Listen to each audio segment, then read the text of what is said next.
Hey guys, welcome back to my channel. In this video, I am doing a tutorial on the newest Cricut update as of June 2022. This one is with bounding boxes for images and text, and the other update is text wrapping. So both of these sound really confusing, and when you go to your text or image, the bounding box will look different. It can be kind of stressful when something changes, when you're not used to it, but I've played around with it already, and to me it doesn't feel that much different, and it's pretty easy to get the hang of. I feel like it just sounds a little bit more intimidating than it actually is. So my goal for this video is to totally explain how to use this and show how quick and simple it really is. This update is the 7.11, and when you pull up Cricut Design Space, it should automatically update. This is also on iOS devices and Android devices as well. I am actually so excited that Cricut is making a ton of changes in Cricut Design Space. That means that they are preparing for more upcoming changes, and I think they are really trying to work on this to make it better for Cricut users. Also, with this new text and image update, Cricut Design Space is trying to be more aligned with other graphic design softwares, trying to make it a little bit more universal. The first update is the change to the bounding box. I wanted to give an example of the old bounding box so you have something to compare it to. I think it'll be a little easier to look at the new one. The old bounding box had 4 different parts to it on each corner. The top right one was the rotate button where you can turn your image. Down here is the resize button where you can make it larger or smaller. Here is the lock button where you can change the dimensions, and the X is the delete button. Now I'm back in Cricut Design Space, and you can see that the bounding box looks different. It just has those little squares on each corner.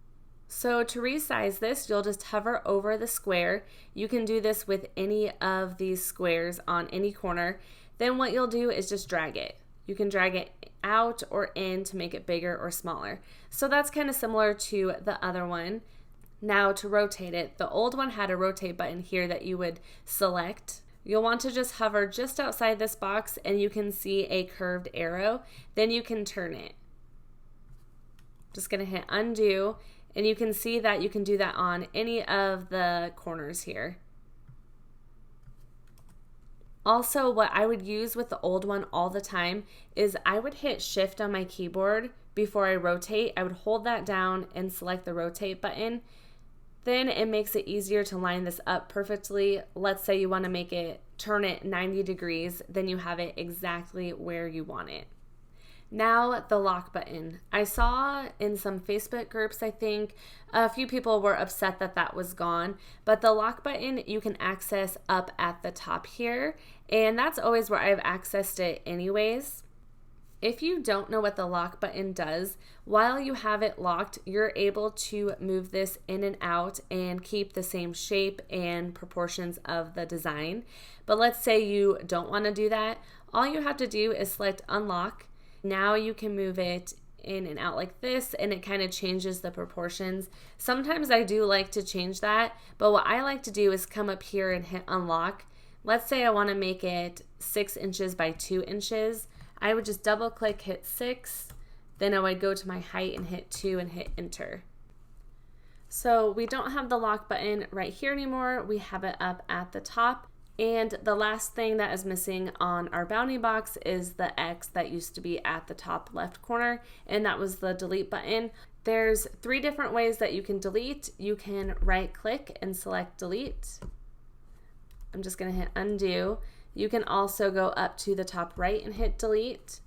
Both of those have always been there, but for me, how I've always done it, and to me it's the easiest way, is just select delete on my keyboard. That's all the changes for the bounding box. Now I want to show you the changes for text and the text wrapping update. First, I'm just going to click on text.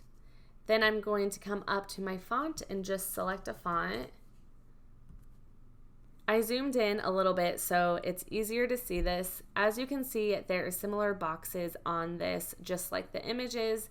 Now, to go in and type in a text, there's two ways you can do this. You can right click and select edit text, and then it'll let you start typing. Or for me, what's easier is just double click in it, and then you can start typing in the box. Now, the same thing for this, you can resize it, make it bigger or smaller. You can rotate it the same way. You can go up to unlock, or you can just delete on your keyboard.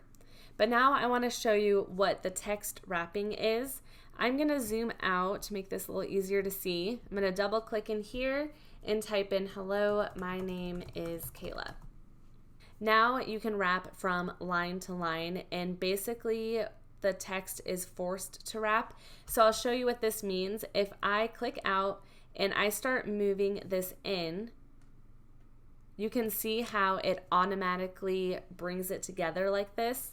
Before, what we would have to do is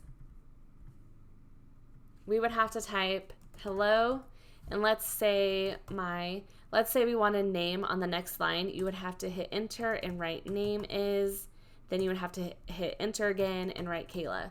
I think this is an awesome change because it will make it a lot quicker and easier. So you can also go up to alignment, and there's some changes here. You can select wrap off and it'll bring it back. Also, you can go back to alignment and select left. It will automatically make it centered, but you can select left. So when you bring this in, it'll bring it to the left if that's what you need. Or you can select right, or you can go back to center, but this is what it automatically does. Another thing you can do that I don't understand, so if you understand the point of this, let us know in the comments, but you can go to top, and if you have the bigger text box, it'll bring it to the top of the text box. You can also bring it to the bottom of the text box. I honestly don't know what the point of that is or how I would even use that. So if anyone knows, let us know in the comments. If you're not liking how this is looking, it's easy just to go back and say wrap off and start over. Okay, so that is how you use the new bounding box and the text wrap. I am happy with these changes. I hope that you are too, or can get used to them, and I'm hoping there's even better changes coming up to Cricut Design Space. If you have any questions, let us know in the comments. I will try to get back to you. Also, I am going to be posting tutorials on any of the new Cricut Design Space updates, so definitely subscribe to my channel if you are new. It's completely free to subscribe to my YouTube channel.